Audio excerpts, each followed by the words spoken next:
मैं दुर्गा सिंह बैस आप सबका स्वागत करता हूँ। बंधुओं, आज मैं देश में जो इस समय ज्वलंत मुद्दा वक्फ बोर्ड को लेकर के उठा हुआ है, उस पर मैं अपने विचार को आप सबके समक्ष रखना चाहता हूँ।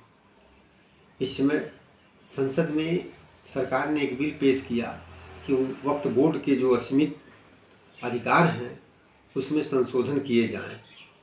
लोगों का कहना है, विद्वानों का कहना है कि 1995 में कांग्रेस सरकार ने एक ऐसा कानून बनाया कि असीमित अधिकार वक्फ बोर्ड को दिया। मुस्लिम वक्फ बोर्ड जिस भी संपत्ति पर, जिस भी प्रॉपर्टी पर अगर उंगली उठा दे तो वह संपत्ति उसकी हो जाएगी, और जिसको नोटिस वो भेज दे, जिस संपत्ति पर नोटिस भेज दे, 30 दिनों के अंदर जवाब न देने पर, कागज न दिखाने पर वह सब संपत्ति स्वतः मुस्लिम वक्फ बोर्ड की हो जाएगी, जिसके बारे में कोई भी appeal high court, supreme court में नहीं किया जा सकता है। मुस्लिम वक्फ बोर्ड के जो फैसले होंगे वो उस पर कोई कानूनी विचार भारत के संविधान, भारत के किसी भी अदालत में, किसी भी कोर्ट में नहीं किया जाएगा।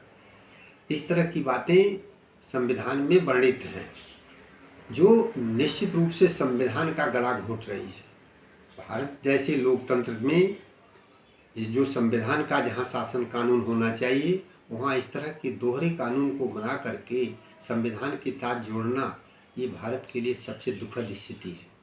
बाबा साहब भीमराव अम्बेडकर ने सपने में भी नहीं सोचा होगा कि मेरे द्वारा बनाए गए संविधान का आने वाले दिनों में खुल्लम खुल्ला उल्लंघन करके सरकारें अपने हिसाब से उसे अपने लाभ के लिए प्रयोग करेंगी, और एक देश, एक कानून इस देश में नहीं रहेगा, बल्कि अलग अलग लोगों के अलग अलग कानून होंगे, जो लोकतंत्र के लिए सबसे बड़ा खतरा है। ये कभी उन्होंने सोचा नहीं होगा। दुख की बात यह है कि इस समय इस पर बहुत चर्चा हो रही है, और 9 लाख एकड़ से ज़्यादा ज़मीनें वक्फ बोर्ड के पास हैं, जो भारत के सेना और रेलवे के पास जितनी ज़मीनें हैं उसके बराबर ही ज़मीन वक्फ बोर्ड के पास है, जिसका लाभ मुट्ठी भर लोग उठा रहे हैं। इसको रोका जाना चाहिए, या तो अगर इसमें संविधान में संशोधन नहीं हो पाता है तो मेरा मानना है कि भारत सरकार को हिंदुओं के हित में भी हिंदू सनातन बोर्ड बना करके उतना ही अधिकार जितना मुस्लिम वक्फ बोर्ड के पास है, वैसा ही अधिकार से सुसज्जित किया जाए। क्योंकि इसमें भी देश में जोर शोर से साधु संतों और देशभक्तों द्वारा जोर शोर से मांग की जा रही है कि देश में हिंदू सनातन बोर्ड बनाया जाए। तो अगर सरकार उनके मुस्लिम वक्फ बोर्ड पर कुछ नहीं कर पा रही है तो वो हिंदुओं के लिए एक हिंदू वक्फ बोर्ड बना दे, और उतना ही अधिकार जितना मुस्लिम वक्फ बोर्ड के पास है उतना ही अधिकार हिंदू सनातन बोर्ड को ही दे दे। तो इससे भी समस्याएं अपने आप हल होने लगेंगी, क्योंकि अगर मुस्लिम वक्फ बोर्ड कुछ करेगा तो हिंदू सनातन बोर्ड भी अपने हित में कुछ काम वो करेगा, तो दोनों का बैलेंस बना रहेगा। इसलिए इस पर विचार होना चाहिए। लेकिन मैं इन दोनों बातों को तो आपके समक्ष रखा, लेकिन मेरे मन में एक बात आती है कि ये दोनों विचार आगे चल करके देश के लिए ठीक नहीं रहेंगे।